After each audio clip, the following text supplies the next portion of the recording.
Captain Sensible, do you hear me well? Can you hear me? Hello, yeah. So nice to see you. It's an honor. Oh, cheers. Yeah, I'm still alive. That's the good news. I'm Rafa, representing Kiss FM, the biggest Brazilian rock and roll station. Oh, we like rock and roll. Yes. I'm also a music producer and a guitar player. Oh, excellent! Don't tell the audience how easy it is playing the guitar. Let them think it's difficult. Yes, yes. So I'm having the opportunity to talk to the band considered by many the band of first punk band to release a single, a full-length album, to tour America with T-Rex. Could you tell me a little bit about these early days, your memories about that time? Yeah, well, we must have been stupid because we were going against the fashions and the tide of the time. You know, I mean, to have short hair in 1975, when everyone else, I mean, all the guys had hair down to their bums. And that's the only way you could get a girl to look at you. So if you had short hair, you weren't going to get any female, you know, friends. So we must have been really stupid. But the music was boring for us, you know. All the really, I mean. Bands, the stadium bands were like sort of dreadful. Yes, and Genesis and all that stuff. So we were just reacting against that really and doing something for ourselves, making our own fashion. There was only about 100 people in London who were interested in that style of music. We're all, you know, trying to put bands together with each other. You know, so for 5 minutes, you know, I was in, you know, the UK Subs or.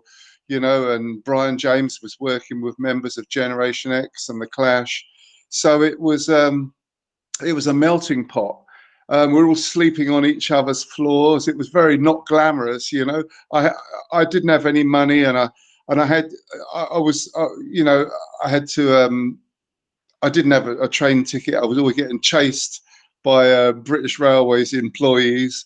Where's your ticket, you bastard? You know, and I got quite good at running, you know, and in the pub, I didn't have enough money to buy a drink. So you would steal drinks from, you know, somebody went to the toilet and when they came back, their drink had gone down my throat. Do you remember the people reacting after you released your first album? How was the audience? How did they react? Yes, well, it was at first, you know, we were playing to, you know, the hippies and people who were into like sort of country rock and, you know, stuff like that. And, you know, they were just coming to see what this, you know, this punk band what's like, you know. We were on stage. It felt like being an animal in the zoo, you know, because they just so they would like sort of throw things at you to get a reaction, you know, and they got one. I mean, so we would play nastier and faster, and you know, we'd swear at them, and so the reaction was pretty bad at the start, and then, you know, people started getting that they started to understand, you know, that times were changing and there was there was a new rose in town, you know. I mean, that's what New Rose was about. It means a new scene. It's not about roses, you know. So, I mean, when people started getting it, the audience were going absolutely crazy. It was pretty wild stuff. I mean, I'd like to go back and live it all over again, you know, because in those days I was pretty wild myself, and I could drink anybody under the table. I used to drink like all day for like several days without stopping, you know, 4 or 5 days, no sleep. it was just it was a lot of fun. Yeah, I can imagine that. And you visit Brazil in like 13 years ago. Any memories from that? Your last visit in here? Yeah, in Sao Paulo, I put a video up on YouTube. There was an absolutely crazy thunderstorm, and it was like really epic. I'd never seen anything quite like it.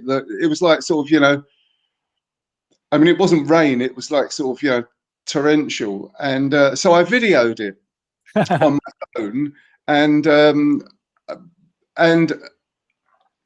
I had to hide in a pub, which was quite nice. But the water was coming down the wall in the inside of the pub. It was really funny. But it's up there on YouTube on my channel. The thunderstorm concept changed. It changed your thunderstorm concept. Yes. And this time you are doing a sideshow, and then 2 nights with the Offspring Supercharger tour. What people can expect in terms of performance and set list? Well, we have the 80s lineup complete. You know, I mean, Rat Scabies is the best drummer I ever worked with. You know, he's a very funny guy. You know, very eccentric, and he's a real character. Paul Gray is the best bass player. You know, I mean, and Mr. Vanian still has this beautiful voice. I don't know how he does it, really. So, I mean, so the music speaks for itself, really. It's the 80s material that everyone seems to like, you know, the Black Album and Strawberries, and we do Eloise. It all sounds pretty good, you know. I mean, we try to do it exactly as it was back in the 80s, you know, give it the same energy, and you know, it's the same gear as well. The same gear as well. The same pedals, the amplifiers. Yeah, we still use old amplifiers. Yeah, generally, and the same guitar. The Gibson SG is the guitar of the Damned. You know, it has the right sound. And probably plugged in a Marshall Plexi or something like this. No, I'm using Orange these days. Oh, great! I got they're a really nice company to work with as well.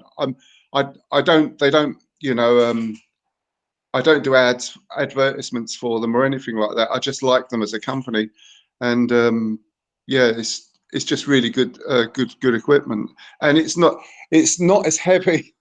It's not as heavy as a Marshall, which is nice for my back. Yes. And SG is not heavier as the Les Pauls. Les Pauls are too heavy as well, right? Yeah, I don't like them. You know, I think, you know, the SG is kind of, you know, it's got the devil horns, so you know.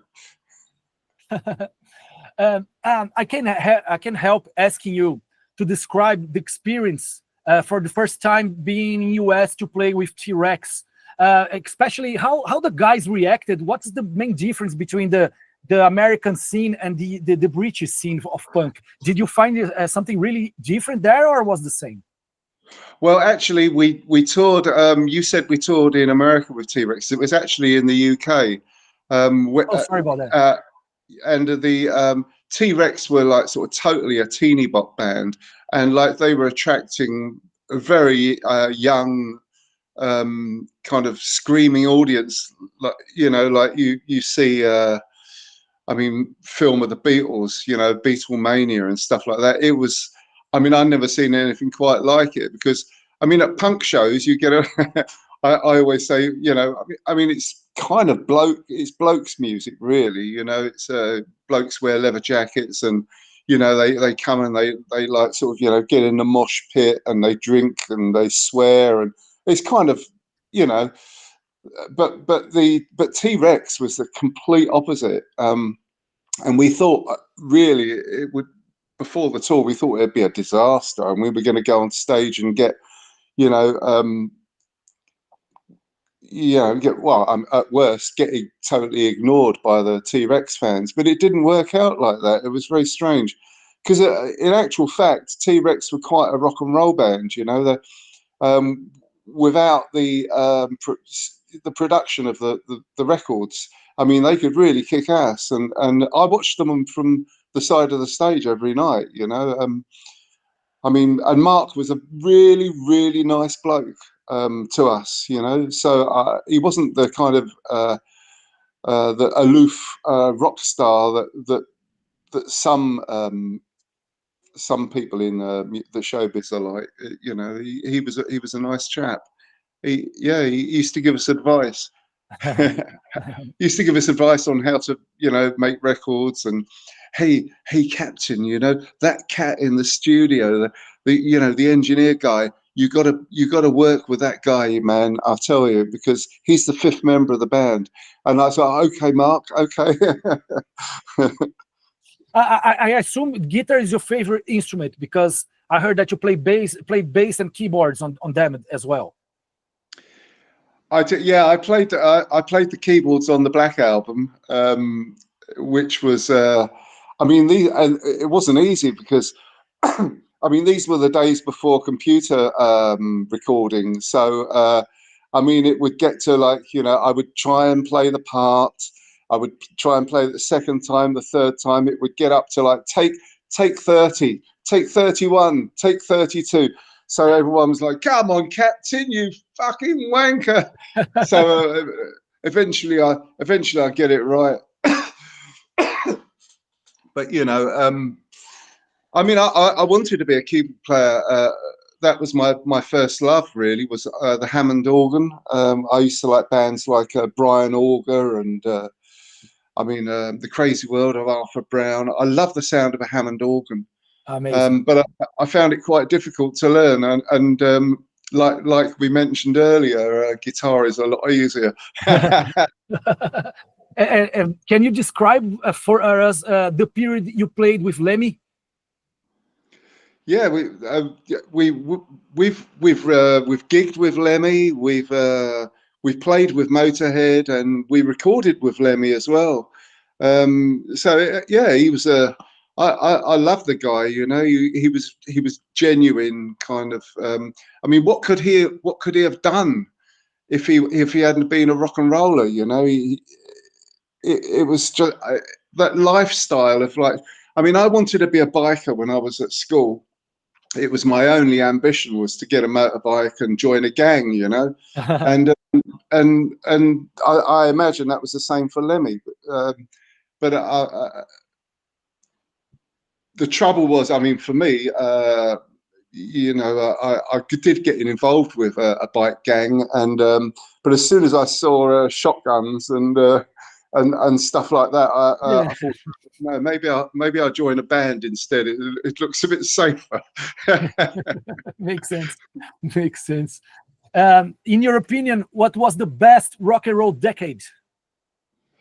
Oh, I would say, but I think we all fall in love with the music we listen to when we're you know, growing up, like sort of, I don't know, 11, 12, 13, and that music stays with you for the rest of your life. You're correct. So for me, it'll always be the 70s. But if you ask someone today, I mean, you know, the music they're listening to now at those ages will stay with them for the rest of their lives. It's a funny thing, and nostalgia is a really strange and powerful thing as well. So yeah, you know, like playing a song, you know, that you used to love when you was like sort of 12 or 13 reminds you strongly of your first girlfriend. It brings back all the, you know, the memories. So music's a powerful and wonderful thing, and I'm so glad, you know, that I mean, so lucky, really. Yeah, I agree. Mine is the 90s, because I'm from 77, so it's exactly the period you said. My theory works, yeah. Yeah. Last question, because I know you are very busy man. So Your last album, Darkadelic, very good one, by the way. Congratulations. What motivates you guys to keep creating and releasing songs? Well, to be quite honest, I would have preferred to have made more albums. I think, you know, for a band like us, we all write, and we're very competitive as well. When I see Dave, when Dave brings a good song into the studio, 50% I'm really happy to hear it, and I'm 50% jealous that I haven't written it myself. So I try really hard to beat him, really. So that's the dynamic in the studio, and I think Darkadelic was pretty powerful because we threw away quite a few songs that didn't. You know, we don't just accept the first song that comes along. There's a bit of quality control going on. I mean, I just love writing songs. I just, you know, it's what you do, really, isn't it? I've got melodies coming out of my ears. I should have written advertisements for TV, really. And let's face it, the technology helps a lot nowadays. Well, yes, yeah, but it's in some ways it's too easy, really. But a good song is a good song, and you should be able to play it on an acoustic guitar, and if it sounds good there, you know, with no production, then it's a song, you know. I see. So that means you have plans for releasing new material soon. Yeah, definitely. I'm writing at the moment.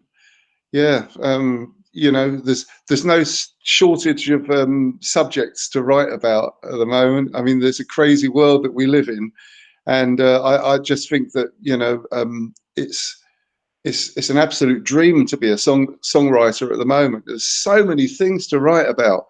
The world's gone completely mad. Yeah. Mr. Burns, was a pleasure talking to you.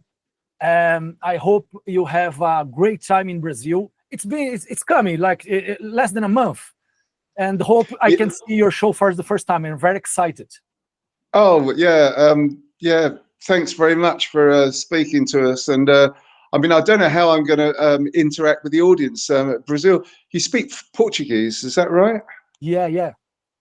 Just say obrigado and it's okay.